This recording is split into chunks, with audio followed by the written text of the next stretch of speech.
kadang-kadang malah ilmu di dunia kerja yang lebih bermanfaat. Iya, Gue asli. nggak selalu bilang kayak gitu ya. Kadang-kadang lebih bermanfaat karena di dunia kampus enggak diajarin.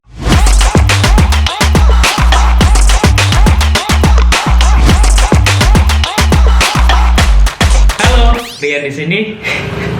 Lo pening gitu dong? Iya. Ini temen gue Fatur, jadi dia seorang desainer grafis. Lu di perusahaan swasta ya? Iya. Lu ke PNS kan? Iya. Temen gue Fatur, dia adik kelas gue di sekolah dulu waktu itu. Iya. Dan sekarang udah jadi desainer grafis juga. Lu juga sempet ini waktu itu ya, ikut Multimedia Club ya? Multimedia Club. Multimedia Club. Jadi Iya, Multimedia Club adalah ekskul di sekolah gua di SMK 59, dan itu ekskul yang anti mainstream pastinya karena jarang banget ada sekolah yang ekskulnya itu Multimedia Club. Jadi MMC Multimedia Iya. Club. Itu kayak di Multimedia Club tuh kayaknya cuma ada ekskul di sekolah kita doang tuh, nggak ada lagi. Kayaknya sih. Karena di sekolah gue pernah nanya sama temen gue yang anak desain di sekolahnya itu yang walaupun multimedia jarang ada yang ekskul kayak gitu. Jadi latihannya sendiri-sendiri. Oke, iya, otodidak ya. Iya, otodidak. Ekskul kita waktu itu Multimedia Club didiriin sama kakak kelas kita. Iya.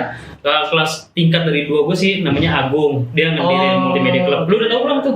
Kak Agung gue pernah denger. Iya, dia anak yang programming. Iya. Dia ngedirin Multimedia Club. Jadi Multimedia Club ada cabangnya programming, website, animasi, website, animasi sama desain. Desain. Iya. Nah, kita berdua desain. Lu pernah ini kan? Pernah ini di situ kan? Pernah. Lumayan lama. Nggak lama juga sih ya. Gak bentar ya. lama, cuma sebentar itu mah. Nah, udah cukup ininya apa? Pembukaan. Jadi kita kali ini akan bicara tentang keluh kesah desainer grafis. Siap. Desainer grafis. Karena lu udah berapa lama kerja di desain? Gue terjun ke desain itu udah 4 tahun. 4 tahun ya? Jujur. Lu lulus tahun berapa sih? Lulus tahun 2016. Itu di mana? SMK. SMK. Jadi jujur, gue lulus dari SMK itu seminggu setelahnya langsung diterima di perusahaan yang ini. Ih, mantap. 14, 15, 16. Pas 20 sekarang. Jadi 4 tahun. Oh iya, benar. Iya. Oh. Jadi Lah, berarti sebenarnya pas gue sekolah di 59 lu belum masuk gitu ya? Lu sempet ngajar pas gue udah lulus berarti ya? iya, lu di atas. Gue lulus tahun 2013. Oh iya, berarti ya. Iya. Jadi gua masuk, lu lulus. Iya, lu masuk, gue lulus. Nah, kali ini kita akan bicara tentang keluh kesah desainer. Lu udah 4 tahun kerja di desainer grafis, pasti kan tuh banyak banget tuh keluh kesah. Banyak Mulai banget. dari Banyak dihubungin banget. saat weekend, Iya, ya kan? digangguin pas weekend. Udah naik motor di parkiran kantor, disuruh ada ganti Ada- boarding, iya, kan, revisi. Parah. Sampai dengan lu udah lagi libur hari raya Idul Fitri, cuma ada aja revisi yang meeting datang. sih kan? Iya, ada aja Banyak revisi yang banget. datang. Nah, kali ini kita akan bicara gitu. Gue sempat kuliah sambil kerja juga, dan itu parah banget sih. Jadi kalau gue pas lagi kuliah kerja tuh waktu itu, gue sering motong waktu di kantor. Belum 8 jam gue udah cabut. Cuman kerjaan pasti udah selesai gitu. Cuman pas udah masuk kuliah, ininya lagi apa? Dosen tuh udah pada masuk, tanya tuh ribet dah. Kebanyakan gitu sih emang. Sekarang pun gue gini ngerasain. Gue kan sekarang juga ngambil kuliah juga. Gue kerja juga. Dan ngatur waktunya itu susah loh. Iya. Ngatur waktunya itu sangat susah, apalagi kalau kadang ada atasan kita yang nggak ngertiin kita kalau misalkan kita kuliah. Parah itu. Bener. Jadi dia ngasih waktu. Misalkan kita kuliah hari Sabtu, dia ngasih revisi itu di luar jam kerja. Misalkan hari Sabtu dia nggak mau tahu, pokoknya hari Sabtu udah kelar. Ya itu parah. Mau nggak mau kita harus ngerjain pas lagi jam kampus. Nah itu, apalagi kadang-kadang kalau desain atasan kita itu pelupa ya kan? Sering banget ngasih dadakan, ya kan? Itu Kadang ngeselin sih. deadline-nya dia tahu misalkan dari hari Rabu, tapi dia lupa ngasih ke kita. Ngasihnya hari Jumat atau hari Sabtu, dan hari itu juga harus udah kelar. itu parah. Itu harus sebenarnya. Jadi mau nggak mau harus diterima. Iya, karena kita kalau misalnya gue pribadi ya, gue kuliah itu bayar kuliah dari kerjaan. Jadi kerjaan gue yang gue prioritasin, kuliah nomor 2 gitu. Kuliah sebagai penunjang aja. Justru kadang-kadang malah ilmu di dunia kerja yang lebih bermanfaat. Iya, asli. Gue nggak selalu bilang kayak gitu ya. Kadang-kadang lebih bermanfaat karena di dunia kampus enggak diajarin gimana caranya negosiasi dengan klien ataupun negosiasi dengan atasan. Iya, ya kan, itu enggak diajarin. Betul. Jadi kita kebanyakan belajar itu dari tempat kerja, dari lapangan langsung. Dari lapangan langsung kita gue selama 4 tahun gue ngambil pengalaman segala macem.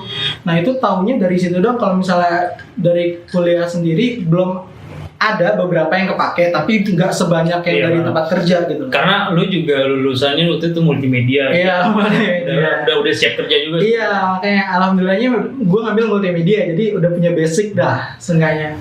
Gue mau nanya nih. Oke. Ketika lu lagi ngedesain, pernah nggak diliatin dari belakang sama klien lo atau sama bos atau atasan lo ya kan? Dan biasanya lu ngapain kan? Lu ngedesain gitu, terus tiba-tiba bos datang ke belakang lo, gimana ya gitu? Udah selesai belum? Yan gitu kan, gitu. Biasa lo ngapain? Gue sih sering ya kayak gitu, sering. Yang pertama gue pasti kan gak enak kan? Gak enak banget, asli gak enak banget kayak gitu tuh gak enak banget.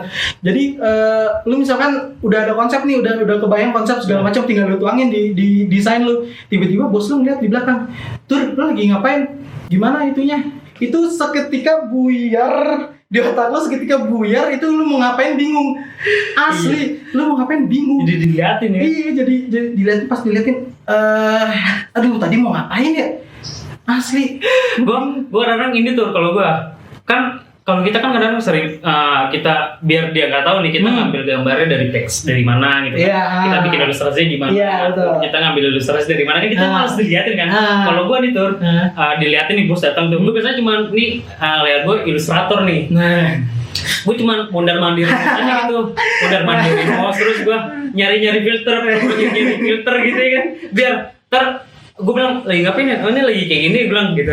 Tadi lu ngeliatin gue, mouse gue cuma muter-muter di situ doang, gue nggak, jadi di kerjaan gue nggak ada progres, nunggu bos gue balik lagi, klien gue balik lagi, baru. Kadang gue juga gitu, misalkan di belakang, gue cuma nge-under gitu. Biar aman aja gitu, biar laptop lu itu nggak diem. Yang penting laptop lu nggak diem udah. Tapi gue kadang kalau lagi males banget nih, gue ngambil HP di samping laptop gue gini-gini aja. Oh iya gitu, gue lagi malah ngajak ngobrol dia. Jadi ngapain sih biar dia cepet pergi lah. Nah terus nih, lu punya pengalaman dengan kerjaan paling aneh gak? Lu yang pernah lu lakuin tapi nggak berhubungan sama desain, lu disuruh misalkan. Kalau gue nih, gue pernah, jadi sebelum kerjaan gue yang sekarang, gue kerja di suatu perusahaan di daerah Gatot Subroto, daerah Segitiga Emas. Gue di-hire sebagai graphic design. Cuman gue disuruh nyoba-nyoba gitu. Fitur-fitur di dalam operator yang bintang 1, 2, 3 dengan apa namanya HSS bintang 1, 2, 3 pagar bintang 5. Nah itu disuruh cobain fiturnya kan misalkan ada pilihannya ada 1, 2, 3, 4, 5 disuruh cobain 1, 2, 3, 4, 5. Nah cobain tuh ada yang berhasil atau ada yang gagal. Itu tujuannya apa ya? Itu di screenshot. Jadi kalau ada yang gagal dikasih tahu ke developernya. Jadi itu bukan di screenshot doang tuh. Bug report lah ya. Iya kayak A/B testing gitu. A/B testing atau bug report gitu, disuruh screenshot terus dimasukin. Bukan di screenshot doang nih, bikin keselnya adalah di screenshot terus ditaruh di Excel. Fitur berhasil, fitur gagal kan, kampret ya? Nggak ada hubungannya desainnya, nggak ada hubungan sama terus tapi gini tuh, dia yang kampretnya kayak gini tuh. Atasan gue yang bukan terlalu bos, jadi agak atasan gitu, supervisi gue, biar dia ada kerja ngasih desain, dia ngerasa harus kayak ngasih desain gitu, jadi itu di dalam perusahaan itu ada masjid. Nah masjidnya itu minta dibikinin poster kurban sama gue. biar berguna gitu. Iya, biar ada kerjaan desain juga. Padahal gua udah lagi malas emang, terus dikasih kerjaan desain ya udah gua kerjain aja lah gitu kan. Kalau lu ada nggak kerjaan kayak gitu? Kalau gua sih apa ya? Waktu itu sempat bos gue ini mau bikin YouTube untuk sebuah perusahaan properti, penjualan properti, listing properti gitu. Jadi dia review tugasnya itu nge-review apartemen. Nge-review apartemen. Nah, gue itu disuruh untuk nerbangin drone. Gue sama sekali gak ada lisensi untuk nerbangin drone, karena setahu gue nerbangin drone itu ada lisensinya. Mungkin ya, gue nggak tahu juga sih. Ada lisensi nerbangin drone itu, jadi dia udah tahu gimana ngatasin anginnya segala macam. Karena kan drone itu terbang, kita itu sama angin. Pokoknya pengaruh angin itu gede banget. Nah, terus gue disuruh nerbangin drone pertama kali dengan harga yang nggak murah itu drone. Gue bisa bilang itu mahal banget. Itu berapa harganya? Sebutin. Berapa sebutinnya? 25 juta. 25 juta, berarti lu ibarat nerbangin MacBook. Iya, lu nerbangin. Lu kasih sayang terus lu terbangin. Aduh, kata gue. Itu kan maksudnya kalau gagal bisa jatuh atau nah, gimana, itu yang gue pikirin adalah kalau misalnya itu jatuh, asuransinya apa? Apakah gue nggak digaji selama beberapa bulan? Apa gimana? Itu harganya nggak make sense sama gaji gue. Itu disebutnya drone pilot. Drone pilot, drone pilot. Nah, gue disuruh nerbangin dari apartemen lantai sekitar 30-an. Itu anginnya bener-bener kencang. Lu terbangin dari lantai 30? Lantai 30. Itu terbanginnya bukan terbang ke atas ya. Dia terbanginnya ini gedung, jadi ngelilingin di pinggirnya. Berarti berapa meter tuh di atas tanah tuh? Bukannya ada drone, ada ini nih batasnya gitu? Batasnya setahu gue ya, gue nggak tahu sih. Setahu gue itu dia ngitungnya dari pertama kali. Pertama kali terbang ya? Pertama kali terbang kan gue dari atas, bukan dari bawah ke atasin. Iya, gue dari atas, jadi mungkin dia ngitung altitude-nya dari situ. Dari situ ke itu, dan itu gue lemesnya karena pertama gue fobia tinggi. Gue fobia tinggi banget. Dari rooftop ya? Iya, dari rooftop. Gue fobia tinggi, gue nggak bisa ngeliat ke bawah sama sekali. Gue cuma ngandelin kamera. Pun kamera kan ngeliat ke bawah ya. Iya. View-nya ke bawah. Gue lemes ya. Gue pengen tinggal, nggak bisa dong. Gue lagi nerbangin kayak gitu, ya mau nggak mau gue ambil aja, gue jadi tantangan. Tapi setelah itu gue nggak mau nerima lagi. Drone pilot, gila. Itu lumayan keren. Gue cuma disuruh nemenin bos gue doang waktu itu mainin drone pilot. Cuman abis itu udah nggak pernah lagi. Video ini kan biasanya kan selain dari ilmu desain kan lu selain dari kampus kan pasti lu pernah ini kan baca buku gitu. Iya, ada. Desain lu tau nggak yang pernah lu baca? Kalau gua salah satunya adalah bukunya Suryanto Rustan. Yap, gue juga punya beberapa. Gue ada buku layout Suryanto Rustan juga. Gue ada beberapa loh. Tahun berapa? 2012. Yang warna merah. Warna merah marun kan? Iya, sekitar 2011-2012. Gue itu ada beberapa bukunya Suryanto Rustan, dari yang bisnis, yang warna orange gue lupa. Iya, tahu. Terus ada yang typography. Typography yang warna hijau kan? Biru. Biru itu logo ada typography yang typography itu warna hijau gelap gitu. Hijau gelap ya. Terus layout yang warna merah marun. Terus ada lagi warna-warni. Tahu, iya warna-warni. Nah, itu 6 bukunya itu gue beli pas tahun kapan tuh ya. Tapi lumayan ada impact-nya ke gue gitu loh. Gue buku desain grafis, desain yang paling kena di gue tuh waktu itu bukunya ini yang turun. Bukunya judulnya judulnya Desain Komunikasi Visual. Oke, penerbitnya? Dari itu siapa? Gue nggak tahu, gue nggak lupa nama penulisnya, gue lupa penerbitnya siapa. Cuman waktu itu buku itu dibawain sama Kak Agung atau Kak Akbar pas lagi multimedia club. Gue disuruh baca. Bagus nih buku yang baca aja, gue baca tuh. Jadi itu di dalam buku itu dijelasin bener-bener yang seharusnya didapetin di dunia perkuliahan. Gue dapetin pas lagi multimedia club. Di situ mana tuh? Itu bener-bener teori desain, cuman dikasih tahu juga desain yang bagus tuh kayak gimana, terus layout yang bagus tuh kayak gimana, terus di dalam desain tuh ada unsur apa aja, terus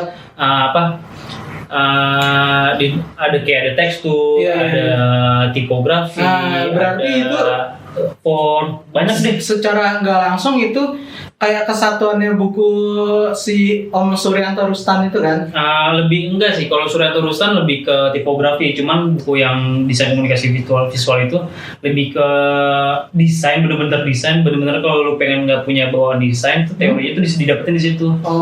Dia ngebahas sedikit tentang tipografi sih, ya. Dia ngebahas sedikit juga tentang bisnisnya ilustrasi, cuman bisnis enggak, lebih ke desain. Lebih ke visual ya. Lebih visual. Iya. Dia itu benar-benar berubah banget. Seharusnya itu gue lagi nyari juga, gue nyari buku di internet, judulnya itu gak dapet bukunya.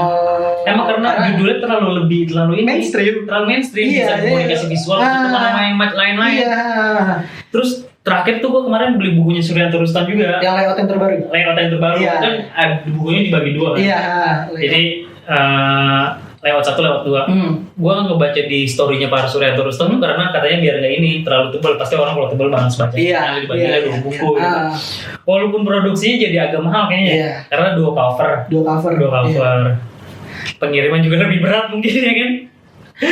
Sama aja sih kalau beli buku tebal juga ya. Kalau beli buku tebal sih sama aja pengiriman.